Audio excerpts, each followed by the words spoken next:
Hello, today I will be talking about our Good to Great Smart Business presentation. If you haven't downloaded it, go to your upline and ask kung paano i-download to or how you can get a copy. But our Good to Great Business presentation, what we'll be talking about is why it works better than other presentation. If you notice, we're not using the standard relief presentation, and why you should be serious in using it. Okay, first of all, our presentation is based on time-tested scientific principles. Okay, we design it with a basis.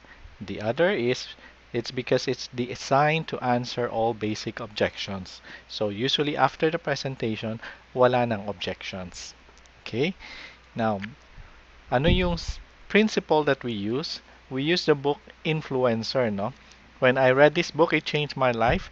The Influencer is a book you can buy at National Bookstore for only 150 pesos, and I highly recommend that you buy it, and I recommend that you read it very well.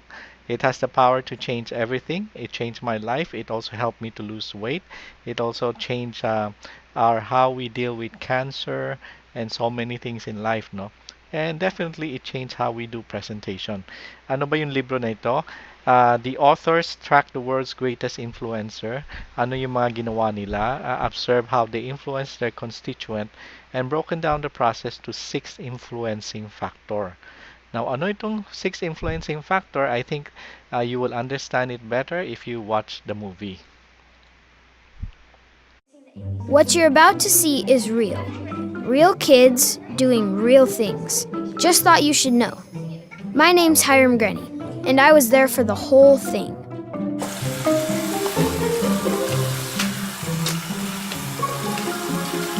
So here's a question.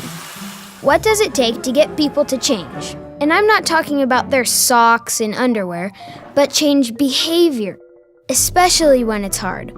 For example, every year, close to 100,000 people die from hospital-acquired infections. That means people got sick at the hospital. And it turns out one of the main culprits is hand hygiene. That means just getting people to wash their hands could save lives. So my crack research team decided to conduct an experiment to see if we could change something as difficult as hand-washing habits, only with the toughest subjects of all, kids. So here's what we did. We took 80 munchkins and put them into groups. First, we gave them a challenging puzzle to put together. You know, kind of like the projects you adults are always busy with. Then, we gave the kids a tempting distraction. Hey guys, I got the cupcakes for you right here. They're delicious. I'm gonna set them right over here.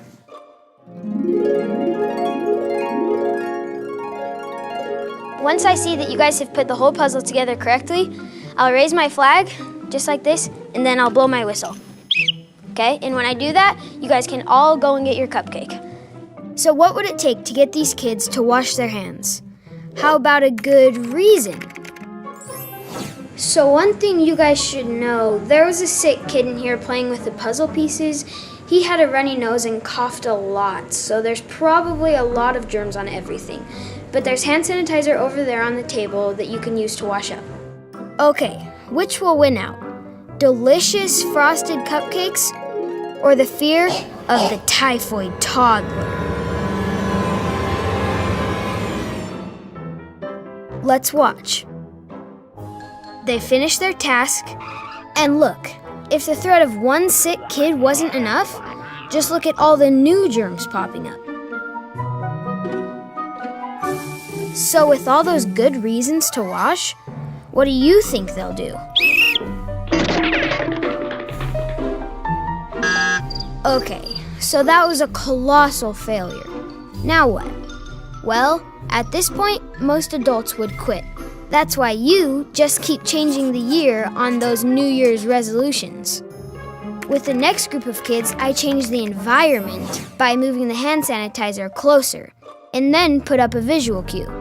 This ought to make hand washing easier and more obvious, right?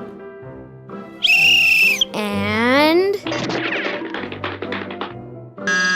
in the end, the motivation to not get sick plus changing the environment didn't influence a single kid. Yikes! Next, I increased their ability, which is another source of influence. I had them all complete what is known as deliberate practice, or training, to increase their familiarity with good hand hygiene. Will adding another source of influence get these hand-washing offenders to wash up? Done. And... well, now we're seeing some better results. We're combining 3 different sources of influence, and some of the kids are actually washing their hands. It looks like we're on the right track. So next, I added another source of influence, social influence.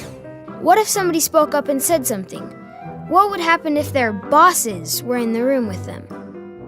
Here come the cupcakes. And there goes the flag. Will they wash? No! Look at them pouncing on those cupcakes like a pack of ravenous hyenas. But it's not too late, because something important happens. At just the critical moment, a peer, not even one of the bosses, speaks up. Wash your hands. Watch the effect.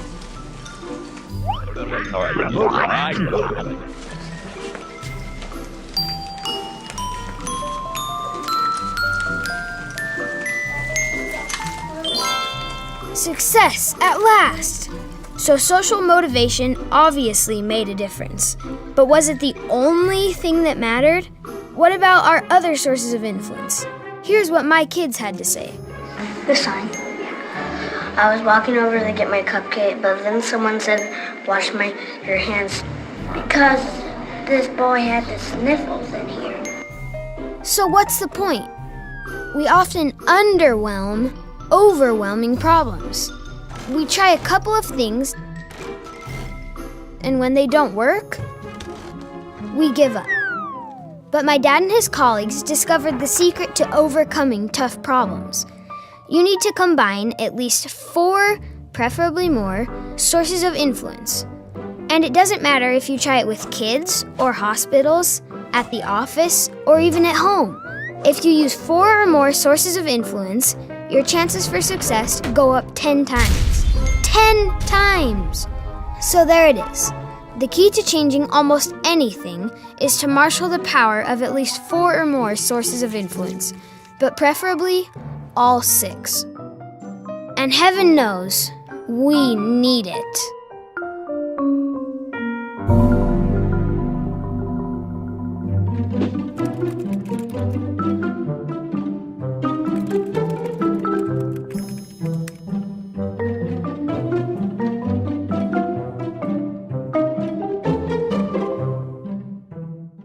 Did you enjoy the movie? After I read the book, we made some changes in the way we do presentation.